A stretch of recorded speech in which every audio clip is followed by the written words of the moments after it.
In 323 BCE, Alexander the Great lay dying in Babylon. His physicians saw a body warm but unbreathing. No pulse, no rise of the chest. Yet for 6 days, his skin remained warm. His body refused to decay in the sweltering Mesopotamian heat. This wasn't a miracle. It was a terrifying medical phenomenon the ancient world couldn't comprehend. What if Alexander was not dead, but trapped, fully aware, listening to his empire dismantle itself over his living body? What if the greatest conqueror in history endured a final torture, a betrayal no one has ever explained? And what does that say about the final moments of control you think you have over your own life? To understand the silence in that room, you first need to understand the deafening noise of the man's life. This is June, 323 BCE. The man on the bed is Alexander III of Macedon, just 32 years old. And he is, without exaggeration, the master of the known world. His empire is a sprawling, unprecedented creation, stretching from the shores of Greece, across the sands of Egypt, over the mountains of Persia, and into the river valleys of India. He is not just a king, he is a living legend, a military genius who has never lost a battle, a visionary who dreams of fusing East and West into a single, unified culture. To understand what happens next, you need to picture his world not as the faded ruins you have seen in photographs, but as a vibrant, violent, and volatile place. Imagine a living, breathing Babylon, the largest city on Earth, a metropolis of 1 million souls that smells of fish sauce from the Euphrates, exotic spices from the Silk Road, and the metallic tang of iron from the forges of his army. Alexander had arrived here after a decade of ceaseless conquest, planning his next campaign, the circumnavigation and conquest of Arabia. He was at the absolute zenith of his power, a man who had outmarched, outfought, and outthought every rival. But the human body cares little for empires. The end began, as it so often does, not on a battlefield, but at a party. After a long night of drinking with his admiral, Nearchus, Alexander was struck by a sudden, stabbing pain in his abdomen, followed by a raging fever. Over the next 11 days, the conqueror of the world was systematically conquered by an illness his physicians could not name. His strength evaporated. His famous voice, which had commanded 100,000 men, was reduced to a whisper, and then to silence. He was moved into the cooler air of the palace on the river, but the fever did not break. The world held its breath, because everyone understood a terrifying truth. The entire global order, this vast and fragile empire, was held together not by laws or institutions, but by the force of this one man's will. And that will was now trapped inside a body that was beginning to fail him. But what they did not know yet was the real reason his body was failing, and what it would mean for the future of his empire. And this is where the story stops making sense. The dread in the palace did not build slowly. It descended like a shroud. In the first days of the fever, Alexander was still able to communicate, gesturing with his hands, his eyes still sharp and commanding. He gave his signet ring to Perdiccas, his most trusted cavalry commander and senior officer, a gesture everyone in the room understood as the naming of a regent. But then the decline accelerated. The paralysis began to creep through his limbs. First, he lost the ability to stand. Then he could no longer lift his arms. If you had been a guard standing duty in that corridor, you would have seen the generals coming and going, their faces masks of feigned concern hiding a frantic, predatory calculation. Ptolemy, the cautious historian. Seleucus, the ambitious infantry officer. Perdiccas, the new holder of the ring. They were not just mourning their king, they were measuring the pieces of his kingdom. Every whispered conversation in the torchlit hallways was a negotiation for power, a drawing of lines on a map that did not yet exist. What nobody realized yet, not even the people involved, was that this had already been decided. The situation outside the palace walls was becoming just as volatile. The Macedonian army, thousands of miles from home, grew restless. They were loyal to Alexander and to him alone. They demanded to see their king, to know for themselves that he was still alive. The generals, fearing a riot, were forced to relent. They organized a procession, allowing the soldiers to file past the royal bed one by one. You must picture the scene. Thousands of hardened veterans, men who had crossed deserts and mountains for this man, filing silently through the chamber. Alexander could not speak. He could not move. But the accounts of Arrian and Plutarch, ancient historians who drew on contemporary sources, state that he made an effort to greet each soldier with his eyes. He was still in there. He was watching them. This was the last time his army would ever see him. And the part nobody could explain came next. After the procession, his condition worsened dramatically. The physicians, desperate, applied every remedy they knew. Poultices, purgatives, prayers. Nothing worked. A delegation of generals was sent to the temple of the god Serapis to ask a stark question. Should they bring Alexander to the temple to die in the presence of the god? The oracle's reply was chillingly ambiguous. It is better for him to remain where he is. Was it a command to let him die in peace, or a warning that moving him would be a fatal mistake? No one knew, and in the absence of certainty, they did nothing. The breathing became shallow, so faint as to be undetectable. A feather held to his lips did not stir. On the 11th day of his illness, Alexander, the great king, was officially pronounced dead. But the man who touched his chest knew something was wrong. And that's before we get to the part they never put in the history books. What they found when they finally opened the door changed everything, and not in the way anyone expected. But there's a detail buried in the record that nobody flagged at the time. The betrayal was not a single act, but a slow, creeping realization that settled over the room like dust. It was the moment the generals stopped seeing the man and started seeing the throne. For 11 days, Alexander had been their commander, their friend, the center of their entire universe. But the moment the physician declared him dead, he became something else entirely. An obstacle, a body to be dealt with, a symbol to be manipulated.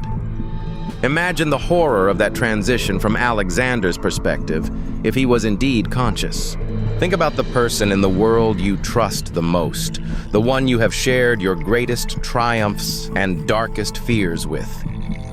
Now imagine them standing over your paralyzed body, not weeping but whispering about who gets your house, who gets your money, who gets to write your story. This is what Alexander may have heard. He would have heard Perdiccas, the man now wearing his ring, arguing with Ptolemy about where his body should be buried. Not as a matter of honor, but as a matter of political leverage. The man who possessed Alexander's body would possess a powerful claim to his legacy. He would have heard them debating the future of his unborn child with his wife, Roxana. He would have felt the subtle shift in the room's atmosphere from one of anxious vigil to one of grim, practical planning. The ultimate act of power is to conquer the world. The ultimate powerlessness is to watch your own friends dismantle it over your living body and be unable even to scream. The great betrayal was not a knife in the back. It was the cold, rational decision by those he trusted most to treat him as if he were already a relic, a thing from the past, while the life inside him was still burning. They looked at their king, their friend, and saw only a future that is better for them if he was no longer in it. And the reason nobody stopped it is stranger than anything that came before. Here's where it gets worse. What happened next reframes everything, because this was not chaos. It was the beginning of a terrifying new order. The story of the king's body miraculously refusing to decay was not just a strange phenomenon they observed. It was a story they immediately understood how to use. If you think this was a group of confused, grieving men, you are mistaken. This was a committee of sharks who smelled blood in the water. The lack of decomposition became the centerpiece of a calculated political campaign. Perdiccas, as regent, needed to establish his authority over dozens of other powerful, ambitious generals. He did this by promoting the idea that Alexander was a god and that his incorruptible corpse was the proof. This wasn't about religion. It was about marketing. A divine Alexander meant that his chosen successor, Perdiccas, was also divinely sanctioned. You can almost see the gears turning in their minds. The longer the body remained perfect, the stronger their story became. The miracle gave them time to consolidate power, to send messages to governors across the empire, to move troops into strategic positions. The 6-day vigil was not 6 days of mourning. It was a 6-day political convention held around a corpse that might not have been a corpse at all. And here is what should make you deeply uncomfortable. This wasn't unusual. The weaponization of a leader's death, the transformation of a human body into a political symbol, is one of the oldest plays in the Book of Power. They were not inventing a new kind of cynicism, they were simply perfecting it. The decision to finally begin the process of embalming was not made when the body showed signs of decay. It never did. The decision was made when the political narrative was secure. But what came next, what they did after they sealed him away, was the part they worked hardest to bury. And it points to a specific medical condition that explains everything. That part is a modern medical diagnosis that provides a name for the silent horror Alexander likely endured: Guillain-Barré syndrome. Proposed by Dr. Catherine Hall of the Dunedin School of Medicine, this theory fits the known facts with a chilling precision that no other explanation can match. Guillain-Barré, or GBS, is a rare autoimmune disorder where the body's own immune system, often triggered by an infection, mistakenly attacks the peripheral nervous system. It causes a rapidly progressing symmetrical paralysis that usually starts in the feet and moves up the body. What you now understand, and what most people never will, is that this wasn't a mysterious fever. This was a systematic shutdown of Alexander's body, controlled by his own immune cells. The historical accounts detail his symptoms perfectly: acute abdominal pain, progressive fever, and then paralysis, all while his mind remained lucid.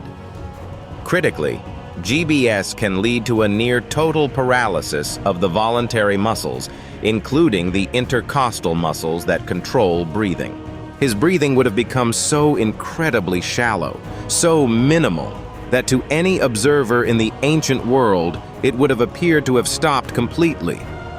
His body's metabolic rate would have crashed, dramatically reducing its need for oxygen and slowing the natural processes of decay to a near standstill. He wouldn't decompose because, in a very real sense, his body was in a state of suspended animation. He was, for all intents and purposes, buried alive inside himself. And the part nobody could explain came next. Furthermore, the paralysis would have caused his pupils to become fixed and dilated, another classic sign of death.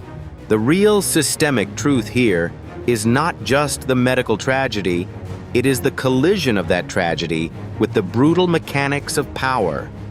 The system of ancient medicine was simply too primitive to see the truth. But the system of political succession is never primitive.